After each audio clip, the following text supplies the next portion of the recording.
ang buwad. Ano yung mga buwad sa kawit guys. Yan. Order mo.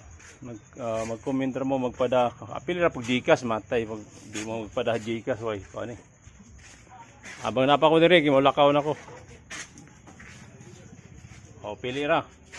Pero kinala kada comment nay pada Gcash para atong mapalit dito. Kay nami kay naapoy pliti pa ingon dire.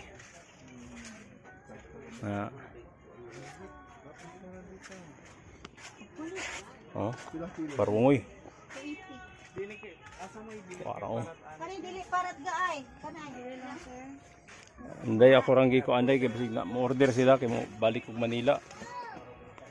Para mili ra mo sa inyong kuan gusto niya. Mag-send ra mong Gcash para mapalit na ko dito.